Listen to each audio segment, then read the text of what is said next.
Magandang tanghali sa lahat. Ang oras ay 12:43. Ang location natin nasa Barangay Kaytitinga 1, Alfonso, Cavite. Banggit din sa akin ng kaibigan natin na si Marion Mark na meron daw falls dito. Meron daw ditong bukal at saka falls na kung tawagin ay salipit. Pababa ng binabaan namin ay pababa na lupa. Buti na lang hindi pa lumalakas yung ulan kasi yung ganitong klaseng lupa maputik. Kapag malakas ang ulan, maputik dito. Dinadaanan kaming kawayan. Ito, may nakasabay ako. Mag-iilog lang kayo nagbasa. Pupunta rin kayo sa ilog.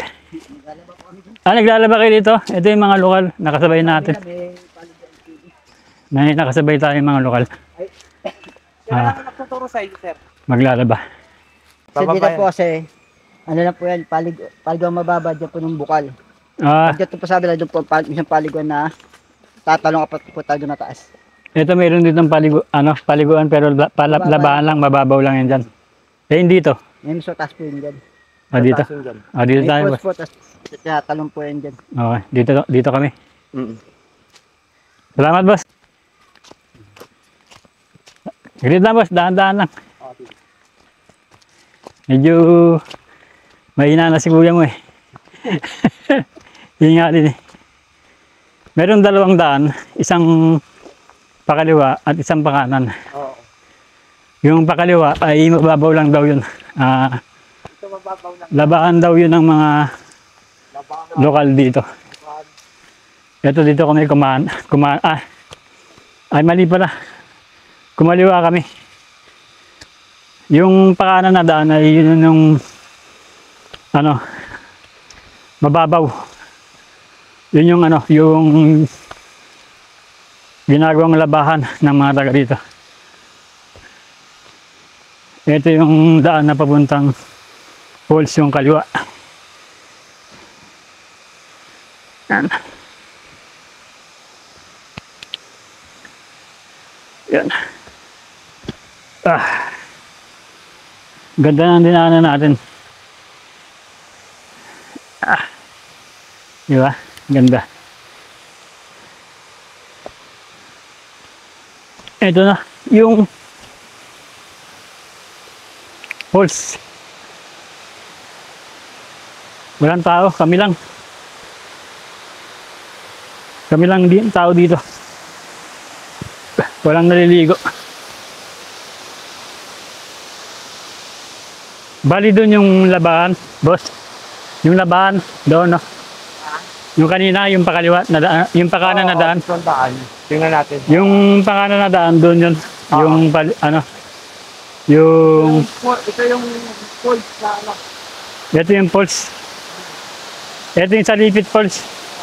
Ito yung salipit. Ito yung falls. Malalim to, boss.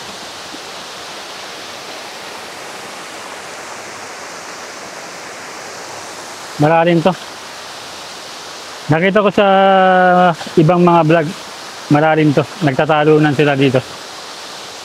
Marami nang nakapag-vlog dito sa lugar na to.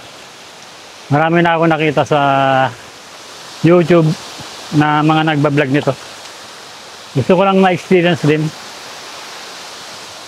yung kagandahan ng kalikasan dito.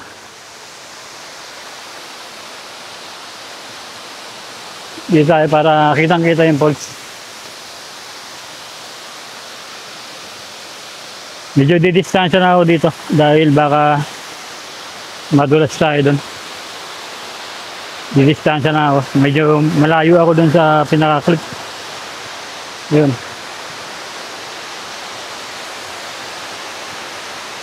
Kitang-kita yung falls dito.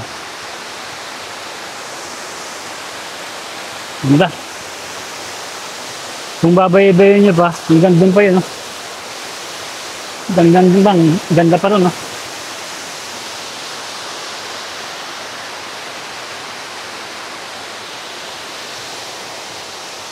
mataas na ano to, mataas na bato-bato, mga rock formation.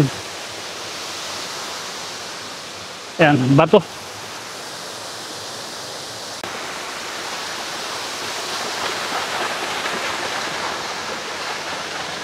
Ayun yung mga naglalaba doon. Bali, isang ilog lang pala yun. Doon lang, naka dito.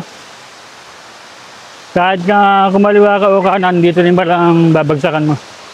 Kaya lang, kapag kumanang ka, babaybayin mo yung ilog para makarating ka rito. Dito boss, malalim to. Medyo mababaw lang. Doon ang malalim. Ito lang, mababaw lang to. Pero lampas tao din siya. Nagpastao din to. Malalim din pala yan. Oo. Lampas tao din. Malinaw ng tubig, no? Umulan lang eh. Kung ano yan, mapakalinaw pa niyan. Mas malinaw pa to kung walang ulan. Oo, mapakalinaw pa niyan. Ayun yung nakasabay natin kanina. Yung mga lokal, naglalabas sila doon. Kaya lutuan nila. Luto. Ito. May mga lutuan pala dito yung ano. Yung mga nagpupunta rito. Nagluluto. Oo. Sabi natin, May mga nag-camping dito. oo, May mga nag-overnight din dito. meron din. Meron din pala nag-overnight dito. Hindi naman delikado mag-overnight dito, boss. Hindi naman. Wala naman ano dito. Yun. Kung gusto niyo mag-overnight dito, mag-camping, pwede raw. Dito lang kami dito. Nakisuwi lang ako kay boss. Ano pangalan mo, boss? Ruel. Si Boss Ruel, lokal dito. Pinabala ko muna sa sandali. Nagpasama ako sa kanya. Sabi ko mga 15 minutes lang. Sabi mo ito, sabi lang. Up. Ito. Tingnan niyo yung ano. Tingnan niyo yung quality ng tubig. Hindi na po. Pakita ko sa inyo.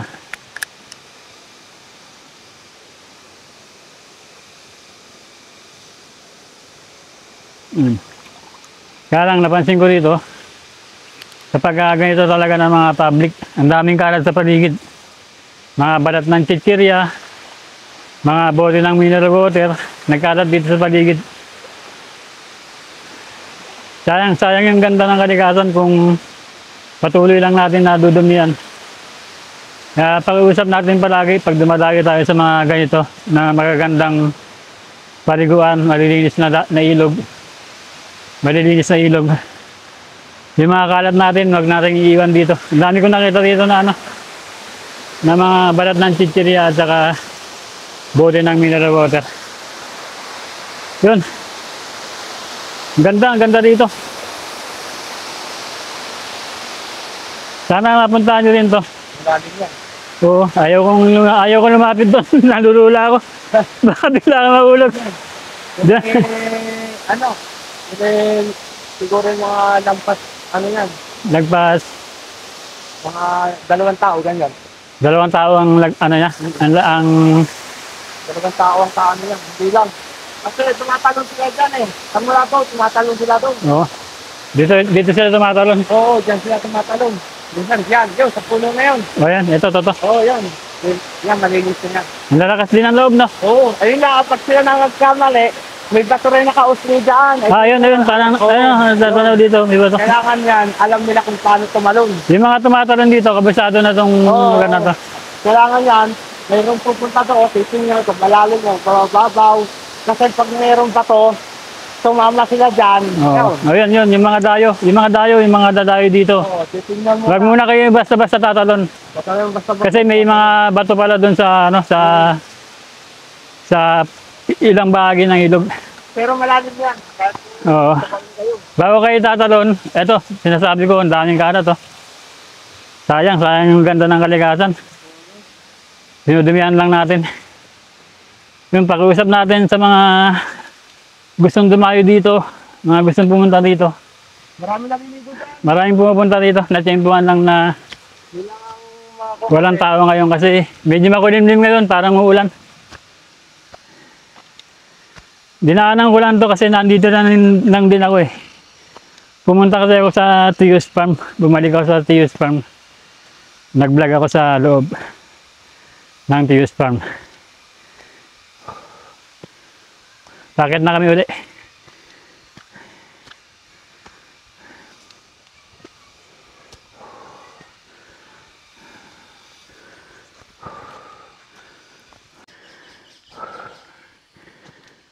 Medyo ano rin, medyo nakahingal din yung packet. Pero hindi naman masyadong matarik. Hindi ko na naipakita yung ano, yung area ng labahan. Kasi nga, nakiusap na ako sa lokal. Kung pwede, samahan ako.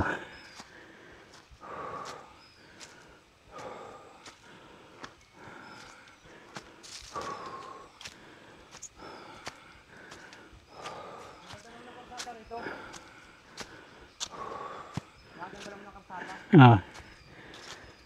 Ito na yung barangay road. Yung pinasukan namin. Sementado naman siya. Parkingan. May parkingan siya. Andun, meron din doon. May parkingan din doon. Kabila. Yan. Tapos ang palatandaan, itong puno ng kaimito. Merong babaan dyan. Yan. Marami na nag-vlog dito sa lugar na to. Gusto ko lang na-experience personal. Nakita ko maganda. Kaya lang, yung downside niya, may mga ibang tayong mga kababayan na iniiwan lang yung mga kalat nila sa tabing ilog. Yan, kung gusto nyo i-explore yung ilog, panoorin nyo yung mga ibang mga vlogger. Mas maganda yung pagkaka-vlog nila kasi mabilis ang vlog lang to, nagmamadali lang ako. Unang-una nakiusap lang ako sa kasama natin. At yun, kung nagustuhan niyo yung video, paki-like na lang po at muli, ito ang yung Kuya Brusco. Kita-kita ulit tayo sa mga susunod pa na episode. Bye-bye and God bless. Thank you.